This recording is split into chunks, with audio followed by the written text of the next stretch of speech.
This is the principal of mass spectrometry का जो normal principal था वो हम आपको बताते हैं कैसा है। कि हमने प्रिंसिपल तो देखा है कि कोई भी सैंपल हो, what is M, M is the any sample, ये प्रिंसिपल ऑफ मास स्पेक्ट्रोमेट्री है।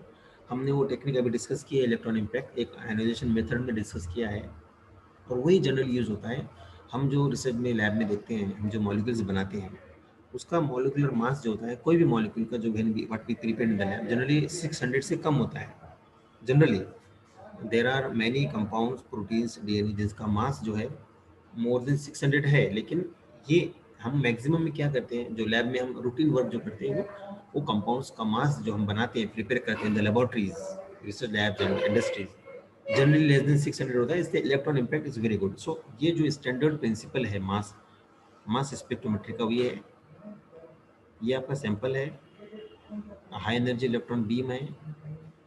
व्हाट इज 50 इलेक्ट्रॉन्स, ये तो इसका रिक्वायरमेंट है कि एक इलेक्ट्रॉन निकालने के लिए, रिमूव करने के लिए इतनी एनर्जी सफिशिएंट होती है, लेकिन हमारे पास एनर्जी बहुत ज़्यादा है, 70 इलेक्ट्रॉन्स वोल्ट है, राइट। एक इलेक्ट्रॉन चला गया and this gives you the molecular ion like this, and I should write here two electrons. Why two electrons? Yes, any one of you. Yes.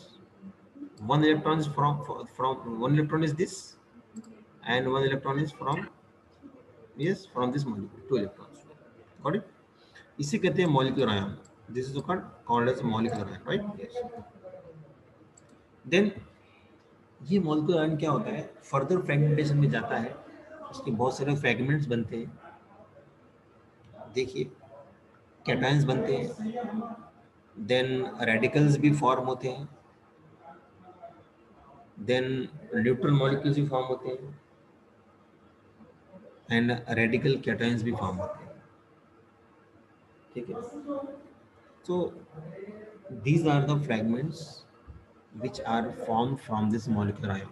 ये इसका basic principle of mass spectrometry. आप कोई भी technique use करो ionization की, लेकिन basic principle तो ये कि मॉलिक्यूलर आयन बनता है most cases, and that undergo into fragmentation. Fragment कौन से बनते हैं, कैटायन भी पॉसिबल है, रेडिकल भी पॉसिबल है, न्यूट्रल मॉलिक्यूल पॉसिबल है, रेडिकल कैटायन पॉसिबल है, नेगेटिव के भी रिपोर्टेड है, लेकिन इसमें से जो हमको सिग्नल देता है मास स्पेक्ट्रम में वो कौन सा है, देयर आर ओनली टू जिसपे पॉजिटिव चार्ज है। तो कौन सा है बोलिए, yes, anyone from you, who will tell? Cation. Very good. And तो इसमें कितने कैटायन है चार में से, कोई बताएगा? ओनली कैटायन और एनी अदर वन मोर? नहीं, radical cation. Yes, radical cation also, तो कैटायन भी देगा, रेडिकल कैटायन देगा, और आपको स्पेक्ट्रम में सिग्नल अपेयर होता है। So hope you got this, the simple principle of mass spectrometry, how we can identify our compound by using the mass spectrometric technique. So ये simple principle है, और we can say mechanism भी बोल सकते हैं इसको हम, कि this is one type of mechanism in which the our sample undergo these processes. Okay, fine. So hope you understand this, fine. See, consider this is the spectrum. ये देखिए basic we are trying to learn the basic concept, basic principle of the mass spectrum. What is the name of compound? Yes, anyone? What is the name of compound? Acetone, right? Acetone, right? You see that acetone.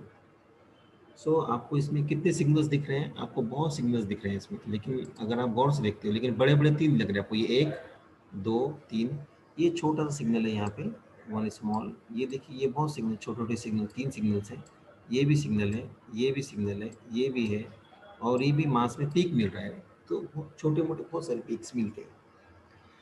इसका मतलब ये कि mass spectrometry में fragmentation क्या होता है, sample का बहुत रैंडम होता है, मीन्स बहुत ज़्यादा फ्रेगमेंट्स फॉर्म होते हैं, तो आपको इतनी बहुत ज़्यादा पीक्स मिल गए, राइट।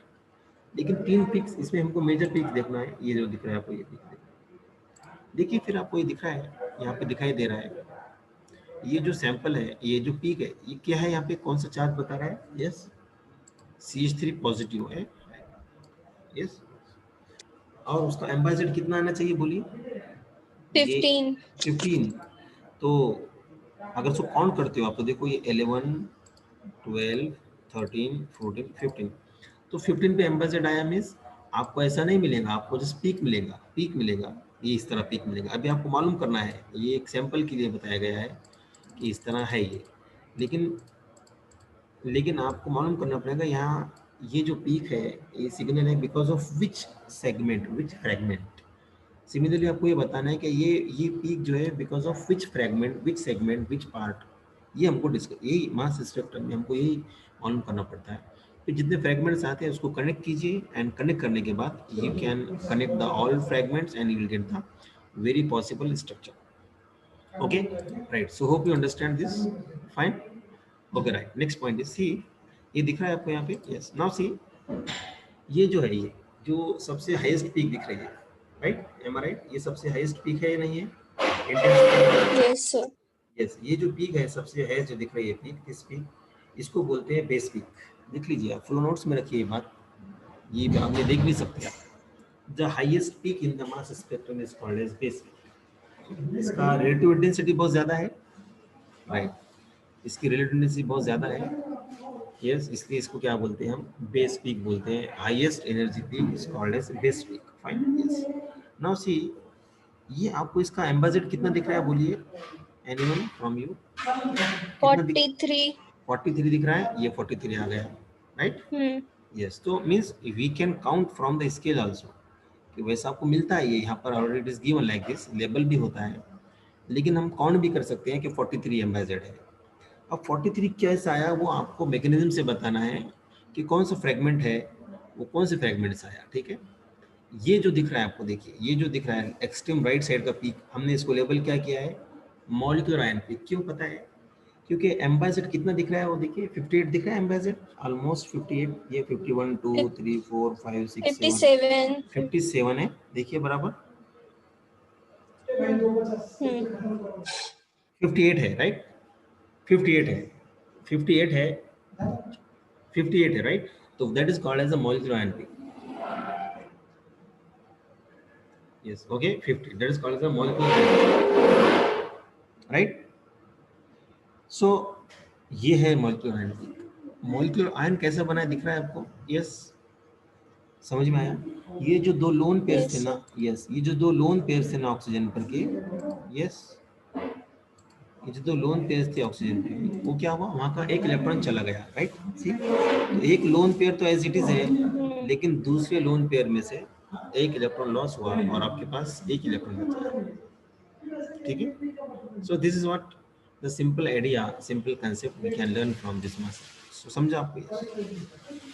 तो ये जो एम्बाजेड 43 है, ये किस लिए है, बिकॉज ऑफ व्हाट, ये जो है C double bond O CH3 का है. उसको देखेंगे हम, ठीक है, 1 minute, yes, so you can see this is of what, this is the because of this ion, this cation we can say, ये cation है, इसे कहते हैं असाइलियम आयन, इसका नाम है असाइलियम आयन, इसका नाम है, the name of this ion is acylium ion, इसका नाम है, fine, so this is what about the simple principle of mass spectrometry, ठीक है। नेक्स्ट पॉइंट हम लेंगे, that is called as the